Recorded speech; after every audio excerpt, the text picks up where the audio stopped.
Hello tout le monde, bienvenue dans ma cam. Les élections fédérales approchent à grands pas et ce sera pour toi l'occasion de faire entendre ta voix en votant pour élire le nouveau Parlement. L'occasion aussi de faire part de tes préoccupations au monde politique suisse. Et c'est pour ça que pour cette édition du Macam, on a invité 6 politiciens et politiciennes des principaux partis politiques suisses. Et face à eux, 6 jeunes citoyens et citoyennes qui vont nous dire ce qu'ils ont envie de voir changer pour les prochaines années en Suisse. Et toi aussi, dis-nous en commentaire ce qui te préoccupe le plus pour l'avenir. Il faut plus d'aide pour les étudiants et étudiantes.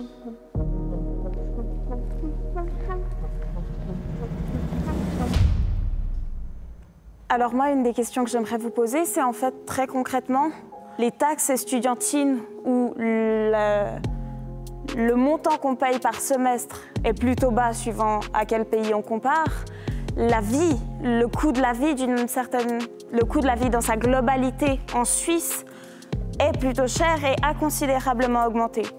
Donc je m'intéresse aux étudiants et étudiantes qui doivent travailler à côté, qui donc n'ont pas forcément le temps pour se consacrer aux études, à leur santé mentale ou à leurs loisirs, à ce qui ferait qu'elles seront bien de leur peau. Aux étudiants et étudiantes étrangers qui n'ont pas forcément accès à toutes les bourses, beaucoup en Suisse, envisagent, voire seront contraints et contraintes de cesser leurs études.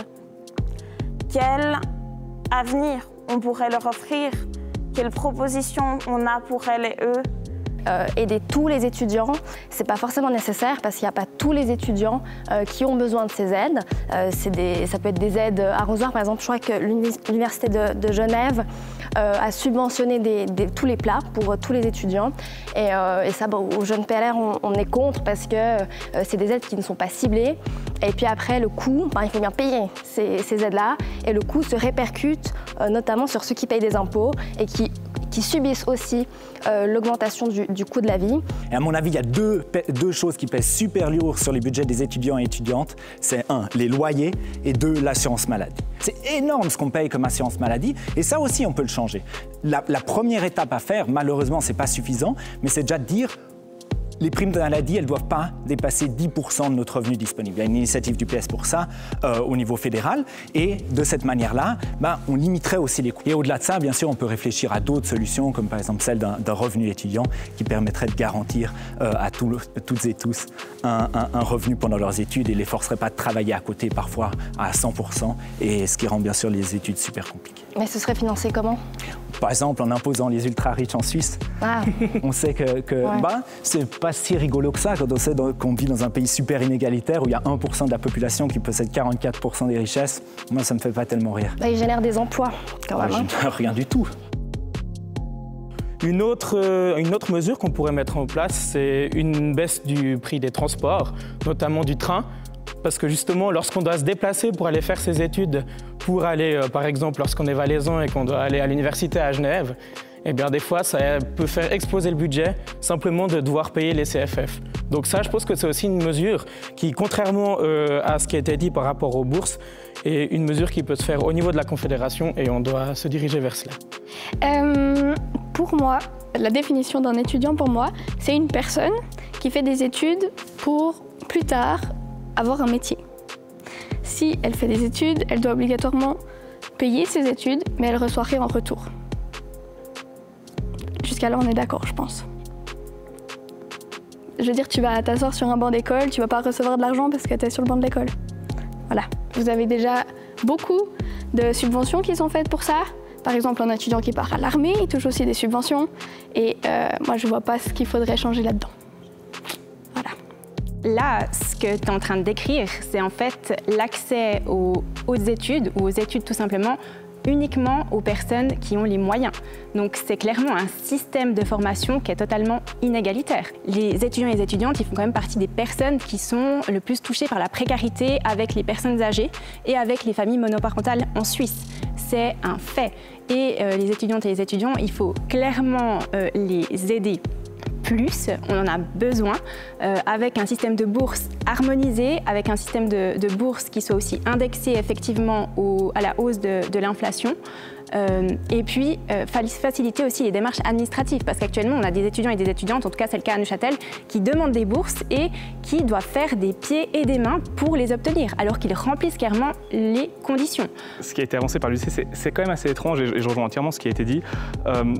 L'idéal, quand même, profond, libéral, est de dire qu'en tout cas, on part sur une base commune, on a une égalité des chances. Si aujourd'hui, on met à mal cette égalité des chances en disant que les personnes aisées peuvent faire financer leurs études par leurs parents, et je dis ça parce que j'ai eu cette chance, moi, de pouvoir faire financer mes études par mes parents, mais que les personnes qui n'ont pas les moyens doivent s'endetter comme ils le font aux États-Unis, je ne pense pas que ce soit un système juste aujourd'hui. De manière générale, c'est clair qu'il faut indexer les bourses des étudiants au coût de la vie. On ne peut pas avoir des étudiants qui n'arrivent plus à vivre. Je veux dire, à un moment, c'est simplement, d'autant plus que c'est autodestructeur pour la Suisse.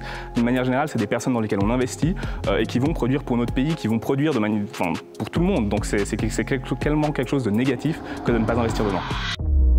Il faut renforcer la lutte contre le harcèlement.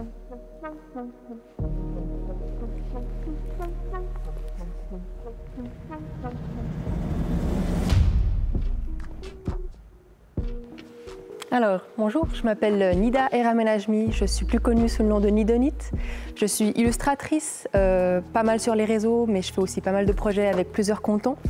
Je suis également encadrante jeunesse à mes heures perdues, disons que la jeunesse, je connais assez bien.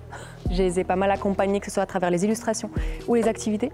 Et j'ai constaté sur le terrain que le problème, il commence très tôt. C'est-à-dire déjà 8 ans, 9 ans, 10 ans, 11 ans, 12 ans, on peut déjà voir les premières problématiques au niveau de la mentalité qui causent le harcèlement, et qui sera également présent plus tard, mais on voit les symptômes déjà très jeunes. Et là, je me suis rendu compte, il faut commencer déjà très jeune. Il faut qu'il y ait quelque chose pour la prévention, quelque chose pour travailler avec les plus jeunes, peut-être aussi les adultes, ça peut être sympa parce que c'est aussi une situation existante.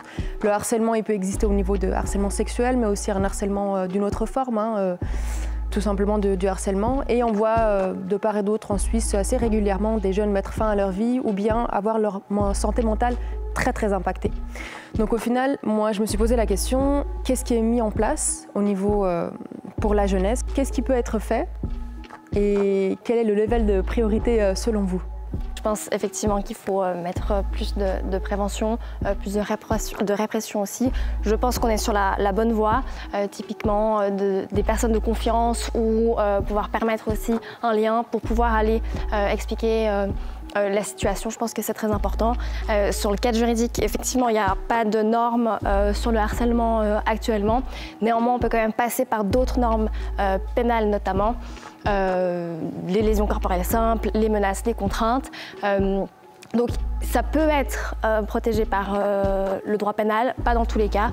Moi je ne suis pas opposée à instaurer une norme contre le harcèlement à condition qu'elle soit suffisamment précise pour protéger véritablement les personnes qui sont victimes de harcèlement. La première des mesures, et je pense qu'on sera tous d'accord sur ça, c'est la prévention. Et il faut clairement faire plus de prévention, à la fois dans les plus petits âges, dès l'enfance, mais aussi auprès des parents. On sait qu'on a des réunions parents-élèves, il faut qu'on fasse aussi une prise de conscience par rapport au harcèlement. Et je pense que je suis aussi d'accord sur le fait que dans le cadre légal, on devrait inscrire la notion de harcèlement. Et je pense que ce serait simplement déjà une reconnaissance de ce type de délit que de cibler le harcèlement dans la loi. Il y a plusieurs personnes ici qui ont parlé de répression. Et moi, je trouve que c'est un problème de parler de répression dans ce cadre-là, parce que ce que ça suggère, finalement, c'est que les personnes qui harcèlent, c'est des personnes isolées, un peu des monstres, des gens méchants qui arriveraient et qui embêteraient les gens. Le problème, c'est que c'est un phénomène social qui découle de la société dans laquelle on est, c'est-à-dire une société inégalitaire, une société patriarcale, une société raciste. Et les gens qui sont harcelés, ils ne sont pas harcelés parce que c'est le hasard, tiens, je t'harcèle, parce que voilà, je ne sais pas. Non, les personnes qui sont harcelées, elles le sont sur la base de leur genre, de leur orientation sexuelle, de leur couleur de peau, de leur religion, de leur origine, donc sur des facteurs de discrimination. Donc si on veut mettre fin au harcèlement réellement, c'est en transformant en profondeur la société et en renversant tous ces systèmes d'oppression qu'on parviendra réellement à mettre fin au harcèlement. Le harcèlement de rue, c'est toujours un peu délicat parce que dernièrement, j'ai quelqu'un qui m'a dit j'ai été à la pompe essence, je me suis fait siffler, il y a 2 gars qui sont venus, qui ont commencé à me parler et j'ai pas pu m'en défaire, quoi. Alors ils lui ont rien fait, hein, voilà, mais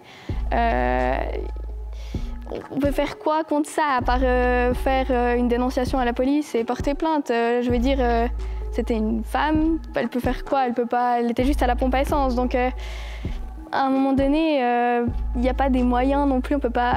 voilà, Donc je sais pas si vous comprenez ce que je veux dès le dire. plus jeune âge, c'est pas une solution pour toi, il faut plutôt réprimer. Oui, c'est important. C'est important. Il y a quand même ce besoin de savoir de qu'est-ce qui peut leur arriver, mais qu'est-ce qu'ils peuvent faire? En soi, on n'a pas vraiment de solution. C'est dans ce sens-là que je veux dire. Parce qu'à ce moment-là, toute personne qui pourrait se faire harceler devrait apprendre le self-défense. Donc, y a pas, moi, j'ai pas personnellement, je sais pas si vous en avez un, mais un vrai moyen concret pour lutter contre ça. Je crois qu'aujourd'hui, oui, il y a les mesures à long terme qui peuvent être prises en termes de sensibilisation. Ça peut être des cours, ça peut être tout un tas de travail qui peut être fait. Mais ayant moi-même été victime quelques années de harcèlement scolaire, je peux vous dire que c'est pas évident. C'est très difficile de parler à ces personnes-là et elles sont réfractaires. Et même les parents, au final, s'en fichent un peu. Pas les miens, hein, mais je dis les parents des personnes qui harcèlent. Par contre, je pense qu'aujourd'hui, le plus important, et c'est un domaine beaucoup plus vaste, mais c'est sur la question de la santé mentale des jeunes, il faut vraiment qu'on ait une mise en place d'un système qui soit efficace pour détecter les problèmes très tôt. Et pour ça, je pense que l'une des premières mesures à prendre, c'est d'avoir un préposé à la santé mentale au niveau fédéral, d'avoir dans les écoles des visites, comme ça peut être fait pour le dentiste, chaque année, de quelqu'un qui vient juste faire un check-up, ou voire même à une fréquence plus grande, juste faire un check-up pour voir comment se passe la vie de l'enfant, pour qu'il puisse aussi discuter avec cette personne, lui dire écoutez, moi là j'ai un problème, pour qu'elle se dise ok, j'ai un interlocuteur neutre, c'est pas mes parents, c'est pas un enseignant, c'est quelqu'un à qui je peux dire tout ce que je veux. C'est vraiment quelque chose qui peut permettre de détecter des problèmes très rapidement. Et puis après, c'est augmenter aussi en parallèle les capacités en termes de soins psychologiques, parce qu'aujourd'hui en Suisse, on est vraiment à la peine. On parle de parfois 9 mois d'attente pour trouver un psychologue pour des gens qui sont, au bord du suicide. Enfin, je veux dire, c'est vraiment très difficile. Il faut réformer notre système scolaire.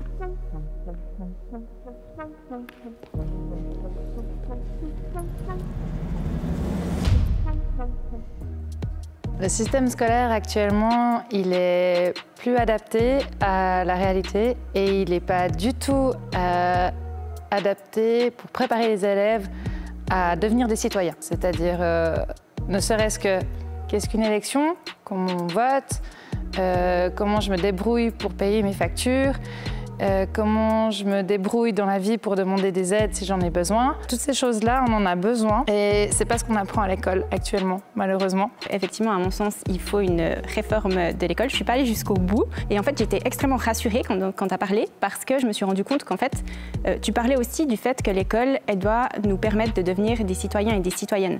Et effectivement, en tout cas, chez les Jeunes Verts, on fait aussi le constat qu'actuellement, c'est pas du tout assez le cas. Combien de personnes sortent de l'école sans savoir remplir de déclarations d'impôts, sans pouvoir faire de budget. Et pour nous, il y a vraiment une nécessité de transformer l'école pour qu'elle devienne finalement égalitaire, pour que toutes les personnes, qu'importe leur situation économique, leur situation sociale, mais également leur permis de séjour, eh bien, ils puissent tous avoir les mêmes chances à l'école. Je suis entièrement d'accord avec ce que tu as dit. L'éducation civique est essentielle à l'école. D'ailleurs, les jeunes PLR vaudois s'engagent pour ça au niveau cantonal. Il faut apprendre aux jeunes comment voter, à quoi ça sert et comment fonctionne notre système. Néanmoins, je ne pense pas que ça nécessite une réforme profonde de l'école. Je pense que c'est des cours qu'il faut mettre en parallèle de ceux qui existent déjà, parce que finalement, le rôle de l'école, c'est de fournir une formation de base aux élèves. Et puis, évidemment que l'éducation civique en fait partie, mais je pense qu'on peut l'ajouter au système actuel sans qu'il y ait une refonte totale du système qui soit nécessaire. Le système Armos qu'ils ont fait à l'heure actuelle a baissé les connaissances de chacun. C'est quand même assez, je dirais, grave qu'on change un système pour faire mieux et qu'en fait ça empire et que nos élèves ils sont moins bons qu'avant, on va dire ça comme ça. Moi, canton de Fribourg, j'ai fait un CFC.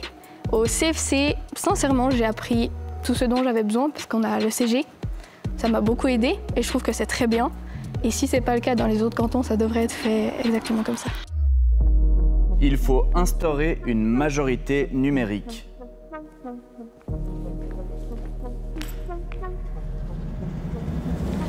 En fait, selon moi, il faut vraiment instaurer une majorité numérique. Il est devenu plus facile aujourd'hui de vérifier un CAPTCHA, de dire je ne suis pas un robot, que dire oui, j'ai plus que 18 ans sur certains sites. Et donc, à partir de ce moment, selon moi, il faut se poser une question vraiment. Que faut-il faire? Comment faut-il faire? Et j'espère que vous me donnerez des solutions aujourd'hui. Alors, sur le principe, oui. C'est clair qu'on a des problèmes au niveau de l'âge de certains jeunes qui vont trop tôt sur certains réseaux sociaux et qui se retrouvent confrontés à des choses qu'ils ne sont pas prêts à affronter à leur âge.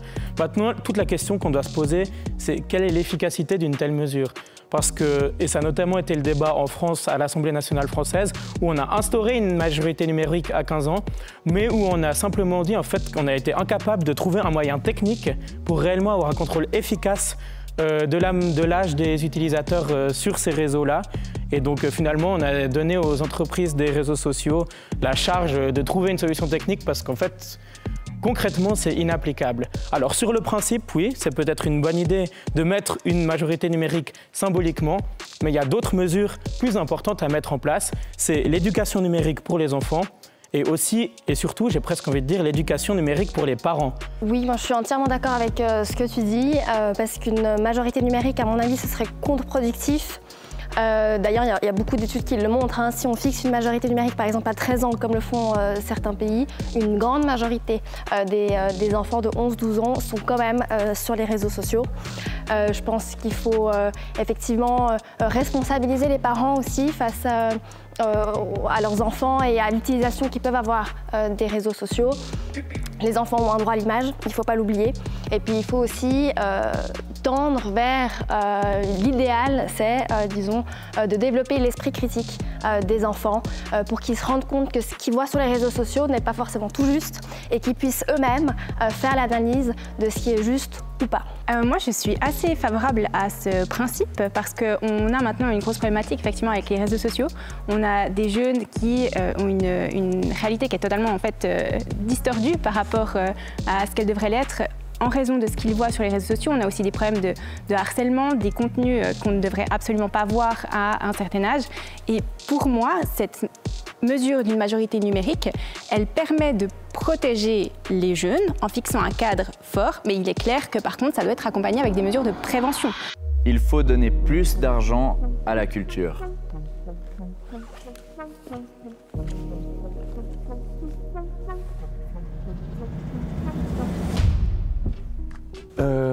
Salut, alors dans la question de à qui c'est qu'il faut les donner les sous-sous, moi je viens représenter les artistes, je suis artiste moi-même et je remarque constamment que dans un pays comme la Suisse, qui se targue pas mal d'être un pays de culture, c'est assez surprenant de voir que ça se compte vraiment sur les poignées d'une main les artistes qui vivent de leur art. Étant donné que le statut d'artiste comme en France n'existe pas en Suisse et qu'on vit à une époque, moi je vais parler principalement de la musique, la culture ça englobe à peu près tous les arts, mais je vais parler principalement de la musique parce que c'est ce que je maîtrise. Aujourd'hui, le streaming est majoritaire et les festivals galèrent, et les clubs également, à donner des cachets décents, à une époque où la vente ne rapporte plus. Et pour les artistes, il y a à peu près 90% du travail qui est invisible et pas rémunéré, que ce soit le temps de création, le temps de répétition, d'enregistrement studio, surtout qu'on est quasi tous auto-entrepreneurs vu qu'on ne peut pas rémunérer une équipe. Donc face à cette réalité-là, du fait de ne pas vraiment pouvoir vivre de ce métier, on est dépendant des subventions et c'est très impressionnant de voir le budget alloué à la culture en Suisse par rapport à d'autres budgets et aussi sa répartition quand on voit qu'il y a une vraie dissonance entre l'art consommé en moyenne par les Suisses de toute tranche d'âge et l'art subventionné. Qu'est-ce qu'on peut faire pour la culture et quel budget lui allouer en sachant qu'on coûte moins cher et on est infiniment plus fun qu'un Gripen. Si je suis resté sur cette ligne, c'est pas parce que je m'oppose à l'idée d'avoir une politique culturelle expansive. En fait, c'est principalement pour la dernière chose que tu as soulignée, à savoir le fait qu'aujourd'hui, on a une répartition des budgets culturels qui est assez mauvaise. Déjà, elle est très opaque parce qu'on a une superposition de couches communale, cantonale, fédérale, même si fédérale, c'est un peu plus, disons, modeste. Et donc, si je suis resté sur cette ligne, c'est parce que les fonds sont là, ils sont juste mal alloués aujourd'hui. Je suis de l'avis que oui, il faut quand même prendre en compte les besoins d'une forme d'art pour son financement, parce qu'il y en a qui coûtent plus cher que d'autres, même si elles sont peut-être moins consommées. Mais il y a un équilibre à trouver. Aujourd'hui, il est très clairement défavorable à certaines formes d'art au profit d'autres, ce qui au final donne une espèce de ligne philosophique à la politique culturelle qui n'est pas forcément celle de la population. Oui, il y a des mesures à prendre pour la culture. Est-ce que ça veut dire mettre forcément beaucoup plus d'allocations? Je ne sais pas. Je rejoins le fait qu'au niveau de la répartition, il y a des efforts à faire. Aussi favoriser la culture locale, la culture de proximité, parce que c'est souvent là que ça commence, la culture. C'est dans les petits villages, pas seulement, comme ça a été dit, dans les grandes villes. Et donc, oui, clairement, on doit repenser la manière d'aborder la culture, mais maintenant, il faut aussi être confronté à la réalité que les moyens financiers ne sont pas toujours illimités. Et donc, on ne peut pas simplement arriver maintenant avec nos grands airs et promettre qu'on va donner monts et merveilles à la culture parce que les budgets sont serrés. Et donc, oui, il faut être plus intelligent, je dirais, dans la manière de gérer la culture.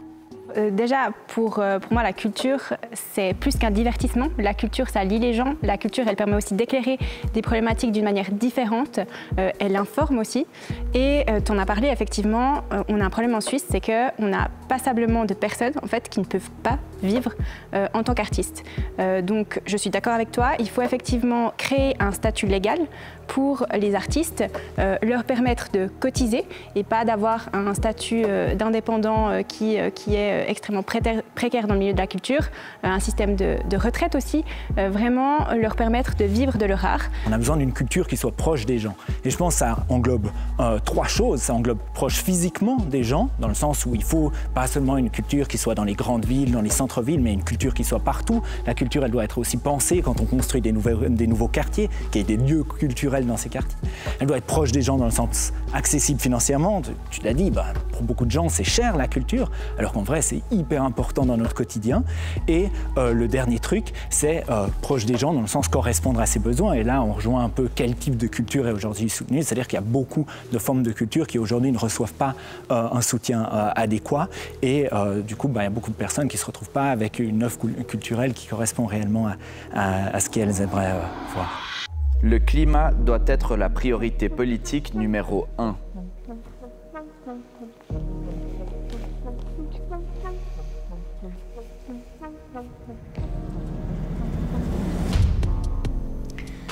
Alors pour moi, le climat doit être la priorité politique numéro 1 parce qu'on est face à une immense urgence. Il y a vraiment une crise qui va arriver et le GIEC l'affirme cette année. Si on continue comme ça, on n'atteindra pas nos objectifs et les conséquences, elles seront absolument terribles. Donc on voit que ce qu'on a fait ces 10-20 dernières années, ce qu'on a essayé de mettre en place, et donc ce qu'a mis en place les partis qui ont le pouvoir, donc la droite, ça n'a pas fonctionné. La responsabilité individuelle, ça ne fonctionne pas. Donc en fait, ces partis qui ont le pouvoir, moi la question que j'ai envie de leur poser, c'est comment vous allez faire pour expliquer aux populations qui vont voir leur habitat détruit, aux paysans suisses qui voient déjà leur récolte se faire détruire par les événements climatiques violents liés à la crise climatique. Comment vous allez expliquer à tous ces gens qu'on vous a prévenu que ça ne marchait pas, que les scientifiques ont dit, là, on ne fait pas assez, et que vous allez quand même continuer à proposer la même chose, les mêmes mesures qui ne s'attaquent pas aux vrais problèmes, qui ne s'attaquent pas à des vrais changements de société, à des vraies mises en place de mesures qui s'attaquent à qu'est-ce qu'on consomme comme alimentation, à comment on se déplace, à comment on fait pour que les gens ils puissent réellement abandonner leur voiture, réellement abandonner l'avion, réellement manger avoir une alimentation plus végétale, etc., etc. Oui, parce que priorité numéro 1, il y a plein de choses qu'on aimerait que ce soit la priorité numéro 1. Le climat, ça doit être une priorité. Mais donc faire un classement, c'est toujours difficile parce qu'il y a plein de priorités qui sont actuelles. Le climat en fait partie, évidemment. Mais c'était le numéro 1 qui me gênait un peu. Pour répondre à ta question, on a des objectifs climatiques qui sont ambitieux, qui sont nécessaires. 2050, zéro émission, c'est très ambitieux. Il faudra un effort collectif qui est indispensable. Investir dans les énergies renouvelables. Mais bon, quand même, les Verts vous souhaitent, par exemple, investir uniquement dans les énergies renouvelables, mais pas en mettre partout quand même. Donc ça, je pense qu'on n'y arrivera pas comme ça. Et donc il y a une solution, c'est construire de nouvelles centrales nucléaires pour pouvoir répondre à nos objectifs en 2050, parce qu'uniquement avec les énergies renouvelables, on n'y arrivera pas. Mais le climat, ça dépasse quand même la question de l'énergie. C'est quand même une priorité importante parce que pour répondre à nos objectifs en 2050, 3 fois plus d'électricité seront nécessaires. Donc il faut quand même assurer un approvisionnement énergétique pour pouvoir répondre à nos objectifs. Alors je vais rebondir sur beaucoup de choses qui ont été dites. La première chose, c'est qu'on n'a pas des objectifs très ambitieux aujourd'hui. Et surtout, contrairement à ce que les gens pensent, la Suisse est assez mauvais élève. On est le 2e pays le plus polluant par habitant en Europe derrière le Luxembourg. On a moins réduit nos émissions de CO2 par habitant au cours des 20 dernières années que les États-Unis ou que l'Union européenne. On pollue à peu près 2 fois autant qu'un Français, 50% de plus qu'un Allemand. Donc même par rapport à des pays qui eux-mêmes ne sont pas forcément des grands leaders en matière climatique, on est mauvais. Maintenant, par rapport au nucléaire, je suis désolé, mais je dois tout de suite répondre parce que c'est devenu la grande marotte des partis de droite ces dernières années de parler du retour du nucléaire comme si c'était la solution providentielle, le silver bullet pour le climat. Alors oui, c'est une énergie relativement décarbonée et non, je ne préconise pas du tout l'arrêt prématuré des centrales nucléaires parce qu'elles sont utiles pour la transition. Mais il faut rappeler quand même certaines réalités sur le nucléaire. Premièrement, c'est à peu près 5 fois plus cher que les énergies renouvelables.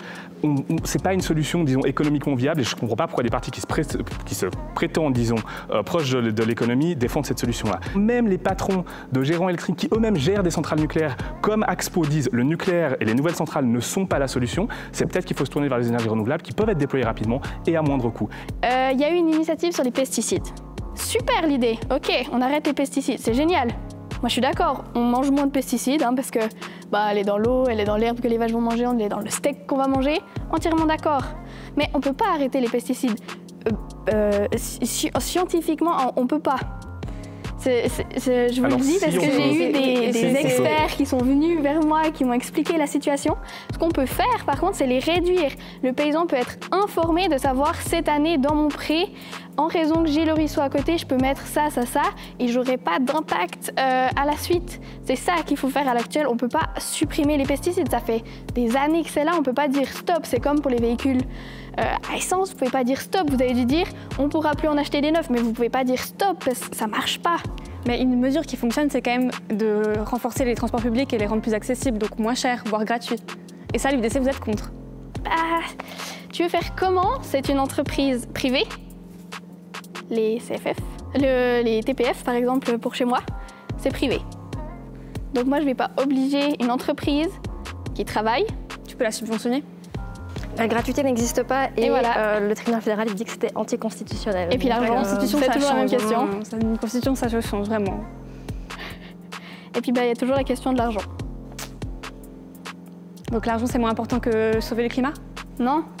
Je te dis, de toute façon, les solutions que vous voulez amener, il faut de l'argent. Ah oui, un effort collectif, une taxation. Ah bien sûr, ouais. Oui, sinon, quoi, on va laisser la population souffrir et mourir, etc. parce qu'on ne veut pas taxer maintenant? Non, mais alors du coup, on taxe, en plus, il y a l'inflation. Du coup, après, si on revient encore sur d'autres problématiques, ça empire à chaque fois. Vous êtes incapable de regarder de long terme, l'UDC. Vous ne pouvez pas penser à plus loin que dans 2 ans, c'est pas possible, mais on va tous souffrir si on fait rien. Mais nous, on essaye de faire des choses. La crise climatique, c'est la plus grande crise de notre temps. Et c'est vraiment urgent d'agir. Un jour de retard, c'est un jour de perdu, c'est un jour où les populations du Sud global souffrent. Ça, il faut le voir. Donc, on parle d'argent. L'argent, on peut aller le chercher, mais pas n'importe comment, parce que la politique climatique, elle doit être socialement juste. Ce n'est pas la majorité de la population pour payer pour cette crise, mais aux ultra-riches, c'est les personnes qui profitent le plus du système à l'origine de la crise climatique. Notre système économique, il est fondé sur le profit à court terme et la croissance illimitée de la production. Et les ultra-riches, ils s'enrichissent massivement grâce à ce système. Et leur impact climatique, il est catastrophique. Au niveau de leur consommation personnelle, c'est des milliers de fois plus qu'une personne normale. Au niveau des investissements, c'est des millions de fois plus qu'une personne normale. Si vous prenez les 15 familles les plus riches de Suisse, elles sont responsables d'autant d'émissions de CO2 avec leurs investissements que 99% de la population suisse. C'est absolument immense. Donc c'est à ces personnes-là de payer. Et en faisant payer ces personnes-là, on peut financer toute une série de choses. Des transports publics gratuits. Une extension massive du réseau de pistes cyclables, une piétonisation des centres urbains. On peut financer un tas de choses aussi dans le domaine du travail, parce qu'il va falloir transformer le domaine du travail, des reconversions professionnelles, des domaines polluants vers des domaines écologiques. Dans le domaine de l'énergie, une offensive solaire, du solaire sur tous les toits. Dans le domaine de l'agriculture, pour aller vers une agroécologie. Et bien sûr aussi dans le domaine de la solidarité internationale, parce que oui, c'est le Sud global qui aujourd'hui souffre le plus de la crise climatique, c'est les pays du Nord global municipales qui en sont largement responsables et donc la Suisse doit aussi contribuer financièrement à l'effort et soutenir ces pays, notamment en effaçant leurs dettes. La politique qui est menée aujourd'hui par les Verts, c'est la volonté de taxer les carburants, c'est l'attaque contre les agriculteurs et donc ad aeternam une volonté de stigmatiser, de vider complètement ces régions de notre pays. Donc les solutions, elles sont aujourd'hui simples. Elles ne sont pas simples, mais elles existent. En Suisse, particulièrement dans les montagnes suisses, on a de l'eau, on a du vent, on a du solaire. Donc on doit participer à cette transition énergétique en profitant de nos forces. Ça veut dire le rehaussement des barrages, ça veut dire la création de parcs solaires alpins, ça veut dire aussi la création et la mise en place d'éoliennes dans les endroits où c'est possible. Ça veut dire enfin et surtout qu'on doit faire une prise de conscience. Et ce que je pense, c'est qu'on n'est pas dans une situation où on est en train de choisir entre la meilleure et la moins bonne énergie, entre le caviar et le homard au restaurant. Aujourd'hui, on est dans une situation d'urgence et donc on doit prendre tous les moyens qui sont bons pour produire de l'énergie. Je me réjouis que la droite, qui a la majorité actuellement au Parlement fédéral, propose et mette en œuvre vraiment les solutions qui permettront de faire face à cette urgence climatique qu'on vit. Parce qu'actuellement, vos partis sont au pouvoir depuis des dizaines et dizaines d'années et en fait, on va droit dans le mur.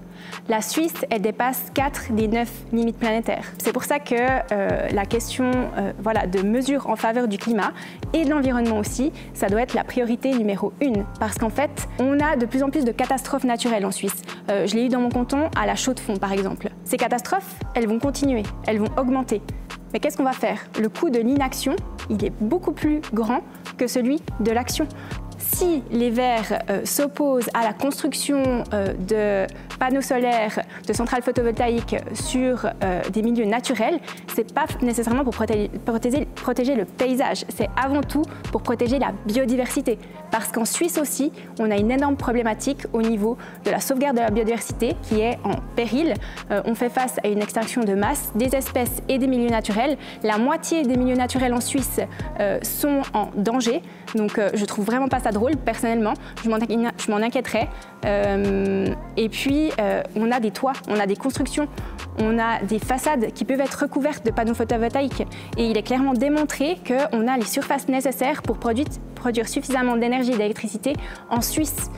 Et puis finalement, je me réjouis de voir aussi comment vous allez dire aux agriculteurs et aux agricultrices, lorsque leurs terres ne seront plus fertiles, qu'est-ce qu'ils feront de leur exploitation. On a peut-être meilleur temps de prendre les choses avant, d'avoir une politique climatique qui soit factuelle et qui écoute les scientifiques, plutôt que des mesures qui n'en sont pas. Les élections fédérales vont faire bouger les choses.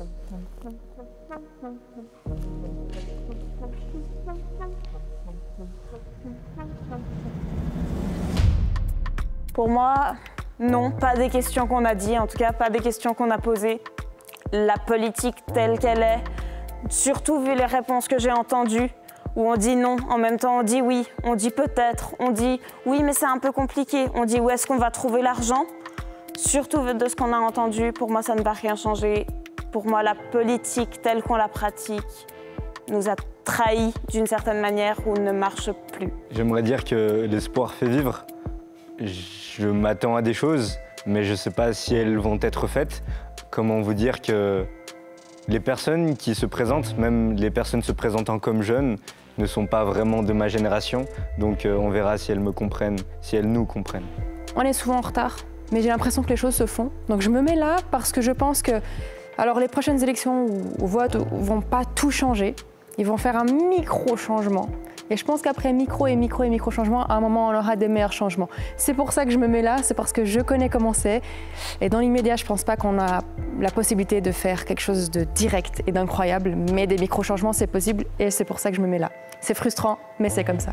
Moi, je suis plutôt pessimiste, mais en tout cas au niveau de la politique.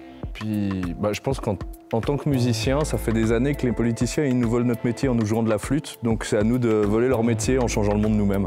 Moi, je rejoins en fait ma camarade dans le sens où ça va être des micro-changements, mais si on élit déjà les bonnes personnes, en tout cas quelques-unes, en fait, moi je me suis sentie entendue, en tout cas dans celles qu'on a vues. Et du coup, je sais qu'il y a beaucoup de langue de bois, mais il va falloir aller chercher derrière pour élire les bonnes personnes en fait au Parlement et qui puisse faire un peu changer les choses et qui puisse faire bouger les choses en dehors des langues de bois.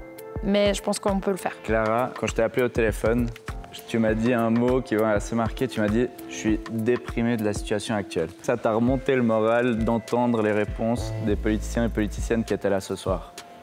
Pas du tout. Enfin, je suis pas du tout moins déprimée face à la situation politique.